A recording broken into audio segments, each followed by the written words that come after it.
മോനെ ഇത് തന്നെയാ വീട് തന്നെ തോന്നുന്നു മാമ. ആ എന്നാ വാ നോക്കാം. അല്ല മാമ, നിങ്ങൾക്ക് ഈ പോത്തിനെ പറ്റി അറിയാവുന്നുള്ളത് തന്നെ.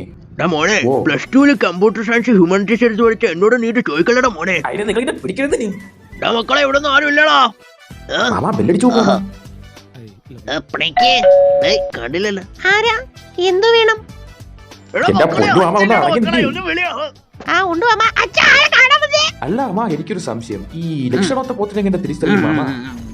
ഓ. ലക്ഷണോട്ട പോത്തിനെ കണ്ടുപിടിക്കാൻ സീക്രട്ട് ഉണ്ട്. നടക്കായോണ്ട് പറഞ്ഞു തരാം. ലക്ഷണോത്ത പോത്തിന് 4 കാല് കാണും, 2 ചെവി കാണും, 1 വാലും കാണും. കറുത്ത് കരിമന്തി പോലെ ഇരിക്കും. ഇതൊക്കെ എല്ലാ പോത്തിനും ഉള്ളതായിരിക്കും. എന്റെ മോനെ ഒന്നുമില്ല മാമ. അതൊരു കള്ള കഴിവ് തുടങ്ങി മാമ. ആരാ? എന്ത് വേണം? ഇതല്ല പോത്ത് വിൽക്കണ കണ്ണ. ഇതെന്തേര്? അതുണ്ടാക്കിന് മുറുക്കാൻ പോയതാണേ. ഇവിടെ തന്നെ പോത്ത് വിൽക്കുന്ന. ഓ അത് ശരി, പോത്ത് പുറകിലുണ്ട്. വാ കാണാൻ പോവാ. കഴിവേറി പോത്തിനെ കൊണ്ട് പുറകെ കിട്ടിക്കണോ മാമ? പോത്താണല്ലേ? പിന്നെ പോത്താണല്ലാതെ പെണ്ണ. ഇയാളത് എന്താണോ?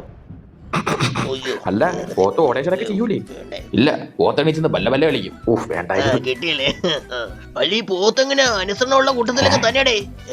പിന്നെ ഭയങ്കര അനുസരണമുള്ള കൂട്ടത്തിലാണ്. ഈ പടീനെ ഉത്തരത്തി അവിടെ നിൽക്കും. പോത്തല്ല ഈ പടി, പോത്തന്റെ പാട്ടിന് പോകും. എന്തിനു മാമ?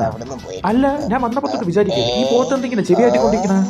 ഇങ്ങനെ എന്തിനു നോക്കണ? അല്ല കുളിസീലും തന്നെ അതിന് ചെവിയുള്ളോണ്ട്. എടോ ഇയാൾക്ക് എന്തൊക്കെയാണോ? വേണമെങ്കിൽ മേടിച്ചിട്ട് പോവാൻ നോക്കണോ? ഇങ്ങനെ കുറെ നേരമല്ല. മാമ പോത്തിനോട് മാമ ആണെങ്കി എന്റെ പൊന്നു മാമ.